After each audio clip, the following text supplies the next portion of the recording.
Looks like this week, a man shot and killed after forcing entry into ex's home in Harris County. Is that right? That's it. Okay, what happened? So I got to be honest. When I first saw the heading, I thought it was a repeat of last week, and I thought, oh, this is the old link.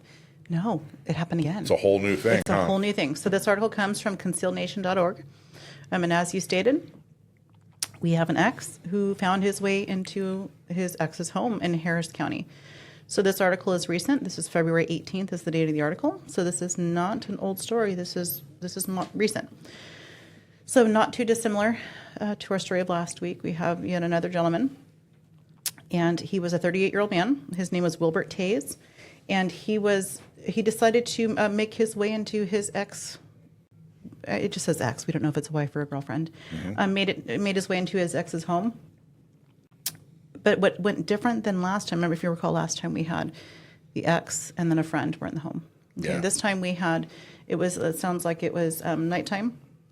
This gentleman kicked his way into the door, and once he was in, he had a confrontation with the woman's son. So this was a grown son. The son was 24 years old, so he was a grown man. And he had a confrontation, and he then assaulted the 24-year-old son, and that son decided to defend himself. He pulled out a firearm, took some shots, doesn't detail how many shots were taken. How old's the son? The son was 24. Okay. And the ex that broke in was 38. No mention of, not that it matters, but no mention of the other age of the other party. And so what we have here is this 24-year-old pulled a firearm within his own home to defend himself. And as a result, the 38-year-old was whisked away and taken to the hospital, where he later did die.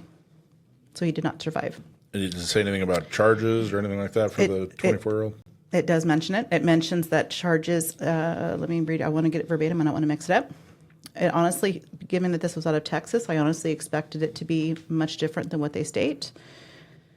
At this time, authorities have not determined whether the shooter will face charges. So no charges. However, I got to be honest. Out of Texas, I fully expected it to say no charges will be filed. Yeah, really? Right. So I was honestly surprised to say it's not determined at this time. So no charges as of now. But I thought it was interesting that they were vague, as that it could be in the future. Sheriff Ed Gonzalez stated that the case would likely be referred to a grand jury to assess whether the son acted in legal defense under Texas law. Texas is known for its robust self-defense laws, including castle doctrine, which permits homeowners to use deadly force if they reasonably believe an intruder poses a threat to their safety. And I will tell you, an ex breaking into your home is not there to make you dinner. Yeah, exactly right. You know? Yeah, he's not delivering a birthday cake. Right. Yeah, that's too bad. So Another reason I hope this 24-year-old had some kind of insurance. I hope he had USCCA or something to be able to cover his costs just in case. Just in case. And So that's the thing. even in a state like Texas, even with castle doctrine, even when clearly it was somebody who was breaking in to do something bad. Correct. There's still the chance that there might be charges. He might get prosecuted. Right. I got to tell you, if you're carrying, get some kind of insurance. If you're a gun owner at all, consider it. I think it's important. Absolutely. I think it's crucial. Critical. And I think another really valid, important point, and we talked about this last week, is the fact that where do you keep your firearms when you're at home?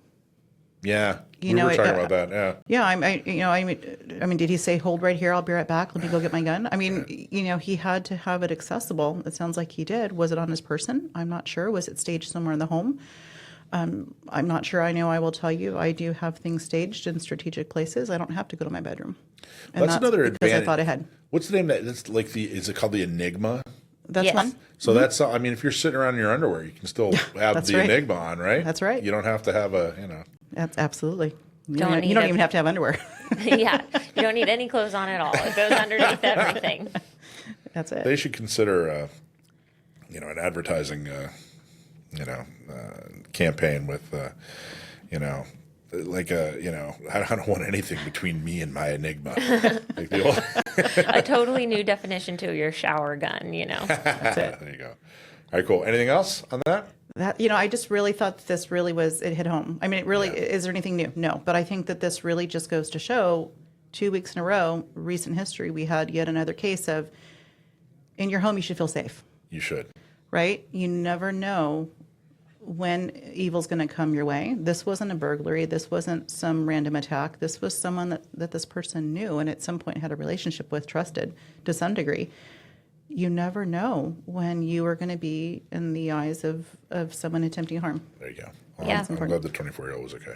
Detectives were saying that it was a long time estranged boyfriend too, and his behavior had recently become aggressive and concerning. So, maybe they took additional precautions once they knew the ex was being aggressive and got more on top of their self-defense plan. I'm not sure, but it's great that he had his pistol on him.